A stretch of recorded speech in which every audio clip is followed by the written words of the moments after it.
جب be be Fatima الزہرا سلام اللہ علیہا کا وقت آخر آیا تو آپ نے امام علی علیہ السلام سے وصیت کی کہ اے علی، میرے بعد ایک شجاع قبیلے سے شادی کرنا، اللہ اس سے تمہیں ایک بیٹا دے گا اور اس کا نام تم عباس رکھنا، اور یہ میرے ہاتھوں سے بنا ہوا کرتا اسے دینا اور کہنا کربلا میں میرے حسین کی حفاظت کرے۔ بس جناب سیدہ کی شہادت کے تھوڑے عرصے بعد امام علی علیہ السلام ایک دن بی بی سیدہ کی وصیت کا ذکر اپنے بھائی عقیل سے کرتے ہیں۔ جناب عقیل فرماتے ہیں کہ عرب کے دو ہی بڑے قبیلے ہیں جو بہادری میں اپنا ایک الگ مقام رکھتے ہیں، ایک قبیلہ بنی ہاشم جسے ہم ہیں، اور دوسرا قبیلہ کلاب ہے۔ اے علی، اس قبیلہ کلاب کا سردار اور سب سے شجاع ترین مرد حزام ہے۔ عرب کے تمام بہادر 6 ماہ اس سے جنگ سیکھنے جاتے ہیں۔ میں آج ہی اس کے گھر جاتا ہوں اور آپ کے لیے رشتہ مانگتا ہوں۔ حضرت حزام کے والد کا نام ام الانسا تھا، یعنی نیزوں سے کھیلنے والا، اور آپ کی زوجہ کا نام ثمامہ بنت سہیل تھا۔ یہ قبیلہ اتنا بہادر ہوا کرتا تھا کہ اپنے جانوروں کو رسی سے نہیں باندھا کرتے تھے، بلکہ اپنے جانوروں کو اپنے بازوں کی طاقت سے قابو کیا کرتے تھے۔ بس ادھر سے جناب عقیل چلتے ہیں اور وہاں حضرت حزام کی بیٹی جس کا نام فاطمہ تھا، جو بہت ہی سخی، باادب اور اہل بیت کے گھرانے سے محبت کرنے والی تھی، آپ کے والد نے آپ کا نام فاطمہ حضرت محمد مصطفیٰ صلی اللہ علیہ وآلہ وسلم کے عشق میں رکھا تھا کہ رسول اللہ کی بیٹی کا نام فاطمہ ہے تو میں بھی اپنی بیٹی کا نام فاطمہ رکھتا ہوں، تاکہ روز قیامت میری بیٹی فاطمہ رسول اللہ کی بیٹی فاطمہ کی کنیز بن کے اٹھے۔ اتنے میں آپ کی بیٹی خواب دیکھتی ہیں کہ آسمان سے ایک چاند ان کے ہاتھ پہ گرتا ہے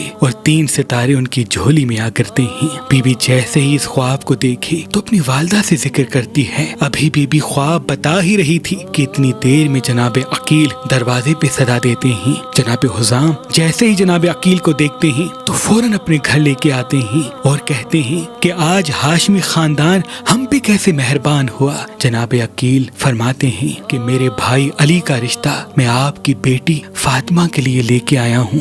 جناب حزام آنکھوں کو نم کرتے ہیں اور قدموں پہ ہاتھ رکھ کے کہتے ہیں، اے ابو طالب کے بیٹے عقیل، میں اس قابل کہاں کہ میری بیٹی رسول اللہ کے گھر جائے، یہ تو آپ کی کرم نوازی ہے۔ اور یوں 17 رجب شب جمعہ 21 ہجری کو مولا علی اور بی بی فاطمہ بنت حزام کی شادی ہوتی ہے۔ بس جیسے ہی بی بی رخصت ہو کے امام علی علیہ السلام کے گھر کی دہلیز پہ پہنچتی ہیں تو آپ دہلیز پہ اپنی پیشانی رکھ کے اللہ کا شکر کرتی ہیں اور امام علی سے ایک گزارش کرتی ہیں کہ یا علی، میں کنیز کی بیٹی ہوں اور اس گھر میں حسن و حسین رہتے ہیں، میں نہیں چاہتی کہ آپ مجھے فاطمہ کہہ کے بلائیں، کیونکہ یہ نام حسن و حسین کی والدہ کا نام ہے۔ امام علی علیہ السلام نے بی بی فاطمہ بنت حزام کو دیکھا اور فرمایا، آج سے ہم آپ کو ام البنین کہیں گے، یعنی بیٹوں کی ماں۔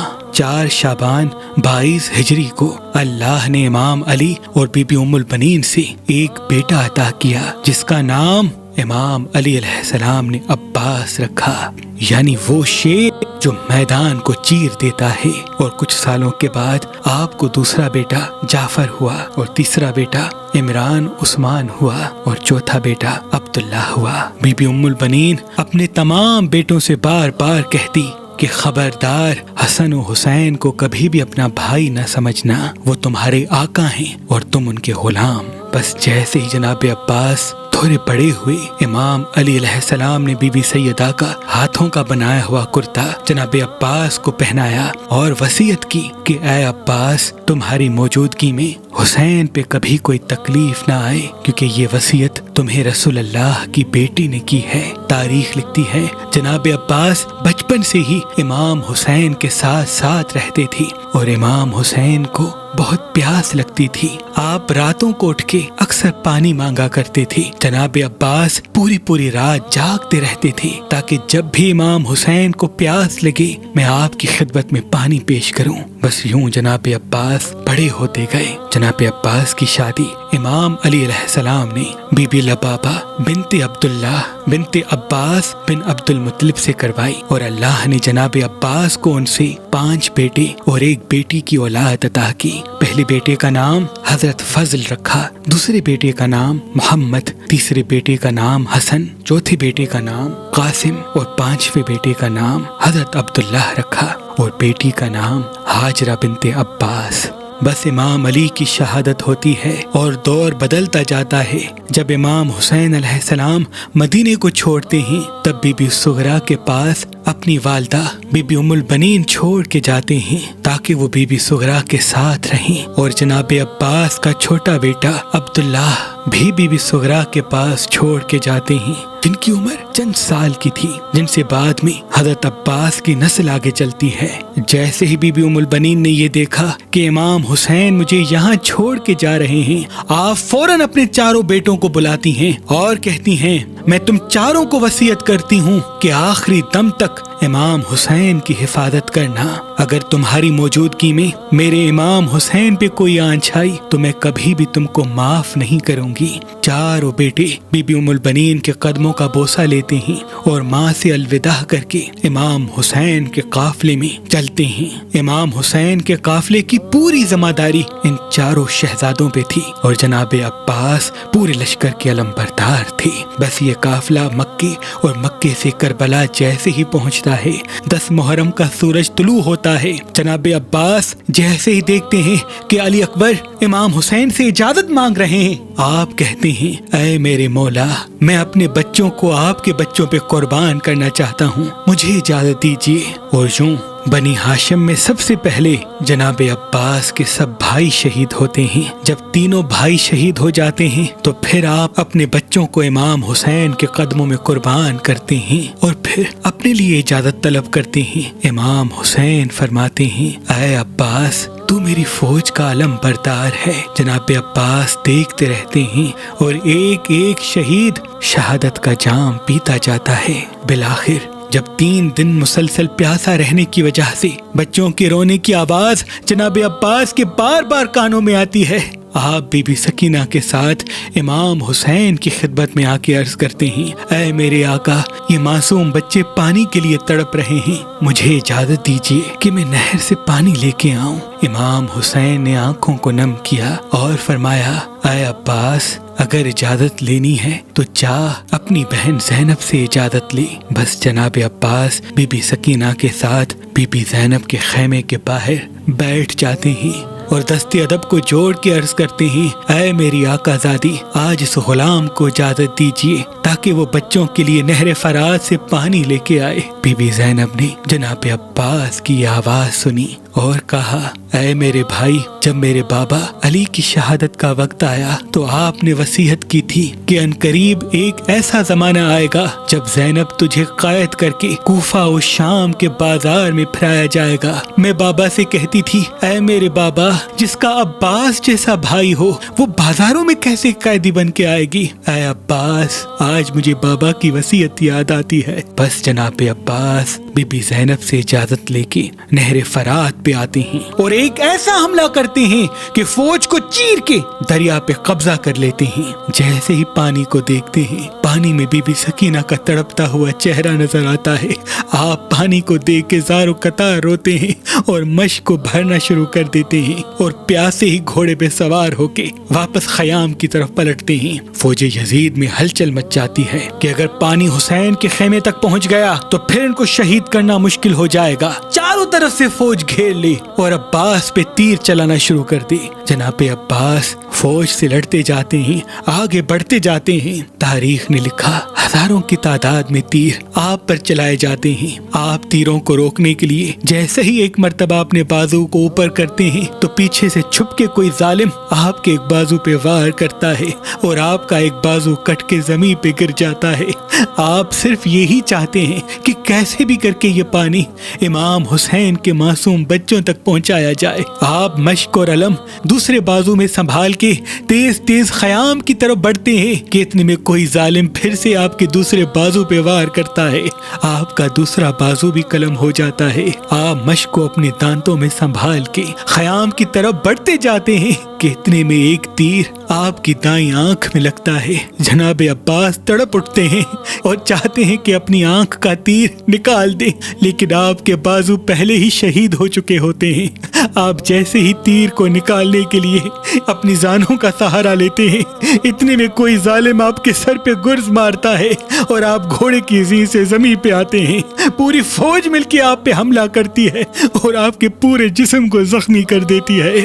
جیسے ہی علم امام حسین نے زمین کی طرف گرتا ہوا دیکھا، آپ لشکر کو چیر کے جناب عباس کے پاس آتے ہیں اور ان کا سر اپنی گود میں رکھتے ہیں۔ جناب عباس کہتے ہیں، اے میرے آقا، میں نے کبھی آپ سے کچھ نہیں مانگا، لیکن میں نے اپنی ماں سے سنا تھا کہ جب میری ولادت ہوئی تو میں نے سب سے پہلے آپ کے چہرے کی زیارت کی تھی۔ آج میرا وقت آخر ہے اور یہ غلام چاہتا ہے کہ آپ کی زیارت کر کے اس جہان کو چھوڑوں، لیکن آج یہ عباس اتنا مجبور ہو چکا ہے کہ ایک آنکھ میں تیر لگا ہے اور دوسری آنکھ میں خون بھرا ہے اور بازو پہلے ہی کٹے ہوئے ہیں۔ اے میرے آقا، اگر تکلیف نہ ہو تو اپنی ابا سے میری آنکھ کا خون صاف کیجیے تاکہ میں آپ کی زیارت کر سکوں۔ بس جناب عباس کی آنکھ کا خون امام حسین اپنی ابا سے صاف کرتے ہیں۔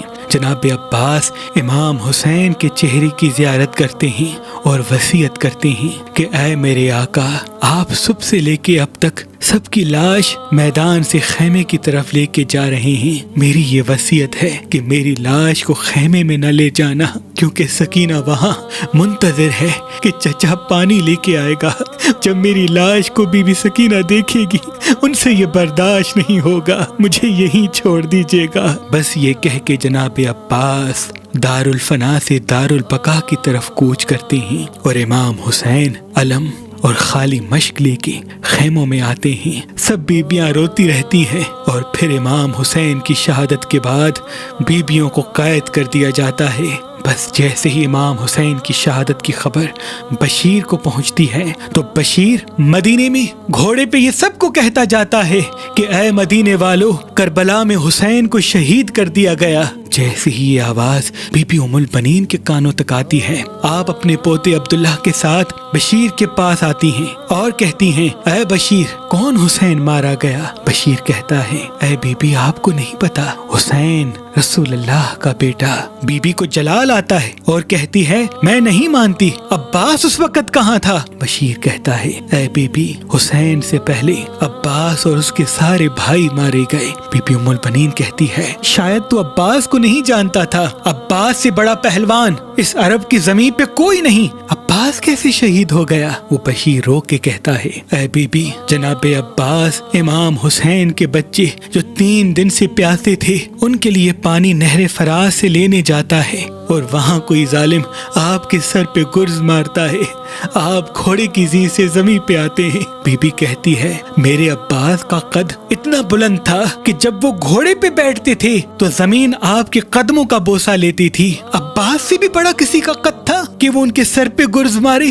وہ زمین پہ بیٹھ کے کہتا ہے، اے بی بی، پورا لشکر مل کے جناب عباس پہ تیر چلاتا ہے اور دھوکے سے ان کے بازو کاٹے جاتے ہیں اور تیروں کی بارش میں سے ایک تیر آپ کی آنکھ میں لگتا ہے اور جناب عباس اس تیر کو نکالنے کے لیے جھکتے ہیں۔ اتنے میں کوئی ظالم آپ کے سر پہ گرز مارتا ہے اور آپ گھوڑے کی زین سے زمین پہ آتے ہیں۔ بی بی جیسے ہی یہ سنتی ہے تو زمین پہ بیٹھ کے زار و قطار روتی ہے کہ اے بشیر، یہ تو بتا کہ جب جب زمین پہ جو گرتا ہے اپنے ہاتھوں کا سہارا لیتا ہے، میرا عباس جب زمین پہ گرا ہوگا تو پہلے اس کا سر زمین پہ لگا تھا یا اس کا جسم زمین پہ لگا؟ بس بی بی جنت البقیع کی طرف جاتی ہے اور وہاں اپنی انگلی سے 4 قبریں اپنی بیٹوں کی بناتی ہے اور پھر اپنی انگلی سے امام حسین کی قبر بناتی ہیں اور دن رات وہاں روتی رہتی ہیں۔ اور جو بھی بی بی کو بی بی ام البنین کہتا، آپ فرماتی کہ اب مجھے کوئی بھی ام البنین نہ کہے، کیونکہ میرے سارے بیٹے کربلا میں مارے گئے۔ آپ وہ پہلی محترمہ ہیں جنہوں نے سب سے پہلے امام حسین کے مرثیہ لکھنے کا بنیاد رکھا۔ آپ پورا دن امام حسین پہ گریا کرتی رہتی اور اتنا روتی تھی کہ جب سالوں کی قید کے بعد بی بی زینب اور دوسری بیبیاں واپس مدینے آتی ہیں تب تک رو رو کے آپ کی آنکھوں کی بینائی چلی جاتی ہے۔ آپ بی بی زینب اور تمام بیبیوں کو پرسہ دیتی ہیں۔ تاریخ نے لکھا جو بھی مدینے میں آتا اور بی بی ام البنین کے گھر سے گزرتا تو آپ کے مرثیے میں اتنا درد ہوا کرتا کہ زار و قطار روتا رہتا۔ بس جیسے اس بات کا علم مدینے کے حاکم کو ہوا کہ یہ بی بی دن رات روتی ہے اور امام حسین کے غم میں مرثیے کہتی ہے، تو وہ بی بی کو زہر دلا دیتا ہے، اور بی بی امام حسین کی شہادت کے 3 سال کے بعد 13 جمادی الثانی 64 ہجری کو دارالفنا سے دارالبقاء کی طرف کوچ کر لیتی ہیں، اور پھر امام سجاد علیہ السلام آپ کی قبر مبارک جنت البقیع مدینے میں بناتے ہیں۔ سلام ہو بی بی ام البنین پر، سلام ہو جناب عباس پر، اور سلام ہو کربلا کی تمام بیبیوں پر۔